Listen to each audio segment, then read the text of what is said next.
UP के बच्चे नहीं पढ़ सकते राजस्थान के सरकारी स्कूलों में। उदयपुर 15 जुलाई। भले ही शीर्षक में हमने सिर्फ एक राज्य का नाम लिखा है, लेकिन अभी स्थिति यह है कि राजस्थान के सरकारी स्कूलों में किसी अन्य राज्य के परिवारों के बच्चे नहीं पढ़ सकते। इसका कारण प्रवेश की पात्रता में जनाधार की अनिवार्यता है। जनाधार सिर्फ राजस्थान के निवासियों का ही बन सकता है। इस बात को भली भांति जानते हुए भी शिक्षा विभाग मुंह बांधे बैठा है। शिक्षा अधिकारी से बात करो तो कहते हैं कि फील्ड से उनके पास ऐसा कोई फीडबैक नहीं है, न ही कोई अभिभावक उनके पास आया है। और जब किसी स्कूल के संस्था प्रधान से बात करो तो वह कहते हैं कि समस्या तो आ रही है, इसे जब भी विभागीय बैठक होगी उसमें रखेंगे।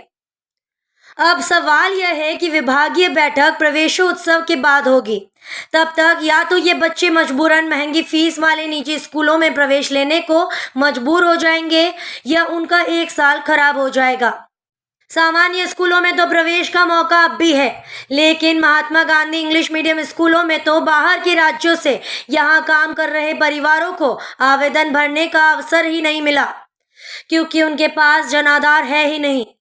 ऐसे में यह तो तय है कि महात्मा गांधी इंग्लिश मीडियम स्कूलों में कम से कम इस सत्र में तो राजस्थान के अलावा किसी अन्य राज्य के बच्चे आवेदन करने के पात्र भी नहीं रहे हैं। इतना ही नहीं, अब तक तो बच्चे बाहर के राज्यों के सरकारी स्कूलों में पढ़ रहे थे। वे जब प्राथमिक से उच्च प्राथमिक से माध्यमिक और माध्यमिक से उच्च माध्यमिक के स्कूलों में प्रवेश लेने जा रहे हैं तो उनको भी प्रवेश नहीं मिल रहा है। ऐसा नहीं है कि यह स्थिति अभी अभी पैदा हुई है। उदयपुर के धौल की पाटी राजकीय माध्यमिक विद्यालय में पिछले 15 दिन से उत्तर प्रदेश में झांसी के चेलरा गांव का कैलाश पुत्र गोविंद दास वर्मा चक्कर लगा रहा है। उसका परिवार 10 साल से यही धौल की पाटी में रह रहा है। वह यहाँ एक कारखाने में मजदूरी करता है। बच्चे पहले अम्बा माता घाटी स्थित प्राथमिक विद्यालय में पढ़ते थे। इस साल उसकी बेटी काजल वर्मा जब माध्यमिक विद्यालय में प्रवेश लेने गई तो जनाधार नहीं होने के कारण स्कूल ने प्रवेश देने से हाथ खड़े कर दिए। यह तो स्कूल बदलने पर स्थिति बनी है, लेकिन कैलाश के ही भाई विजयराम वर्मा के बच्चे माध्यमिक विद्यालय में ही पढ़ रहे थे, लेकिन इस साल जनाधार की अनिवार्यता के कारण उनका अगली कक्षा में प्रवेश रोक दिया गया है। विजयराम की बेटी राखी वर्मा 9वीं तक यहीं पढ़ी है और अब उसे 10वीं में प्रवेश नहीं मिला है। ऐसे ही अन्य बच्चों का प्रवेश भी अटका पड़ा है। धौल की पाटी माध्यमिक विद्यालय के प्रधानाध्यापक रवि कुमार शाह का कहना है कि जनाधार अनिवार्य कर दिया गया है। जनाधार नहीं होने पर वे भी प्रवेश देने में असमर्थ है। हालांकि उन्होंने अब तक उच्चाधिकारियों को इस समस्या की जानकारी नहीं भेजी है। उन्होंने कहा कि आगामी विभागीय बैठक में यह समस्या प्रस्तुत की जाएगी।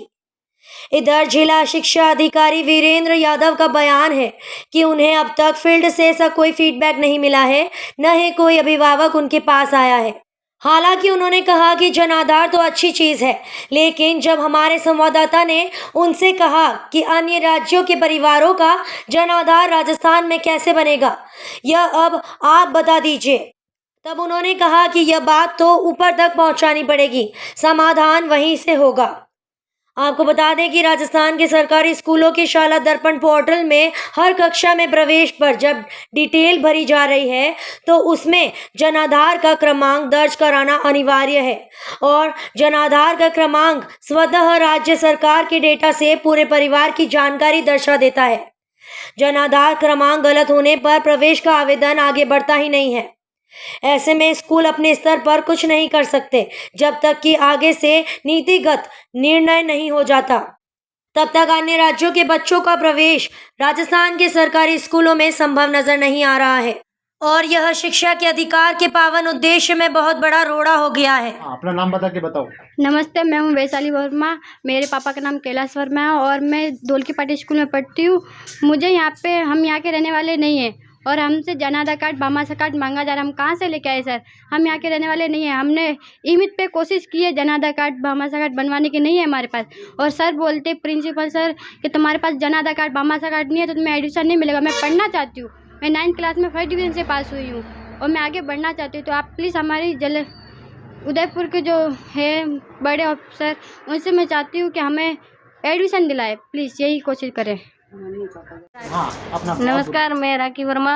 मैं आपको बताना चाहती हूँ कि मेरे यहाँ के राजस्थान सरकार ने जो जन आधार मांगा गया है वो हमारे पास नहीं है और हम 9th में पढ़ चुके हैं, फर्स्ट डिवीज़न से पास हुए हैं और हम 10वीं में एडमिशन चाहते हैं और प्रिंसिपल सर बोल रहे हैं कि यहाँ का प्रूफ लाओ वरना तो नाम काट देंगे। तो मैं यहाँ के जिला कलेक्टर से चाहती हूँ कि वो हमें एडमिशन दिलाने की सहायता करें, क्योंकि मैं पढ़ना चाहती हूँ। मेरे पापा बहुत मजदूरी करते हैं और हमें 5 बच्चे हम और हमें पाला गया है ना, कितनी मजबूरी होंगी। क्या दिक्कत आई? जी सर नमस्कार, मैं विजयराम वर्मा उत्तर प्रदेश झांसी से रहने वाला हूं सर। मैं यहाँ से 10 साल से रह रहा हूं, दौल की पार्टी पातमा मिल में रहता हूं, भाड़े के मकान में सर। मेरे बच्चे पढ़ रहे हैं इस टाइम, तो बच्चों को पढ़ने के लिए अभी प्रूफ मांगा जा रहा है इधर का सरकारी नियम से। आधार कार्ड, जन आधार कार्ड दीजिए कि भामाशाह कार्ड दीजिए। ये तो सर मेरे पास नहीं है। उत्तर प्रदेश के मेरे पास Aadhaar card, PAN card, voter ID, अपने प्रूफ सब कुछ है, पर इधर का सर मेरे पास कुछ भी नहीं है।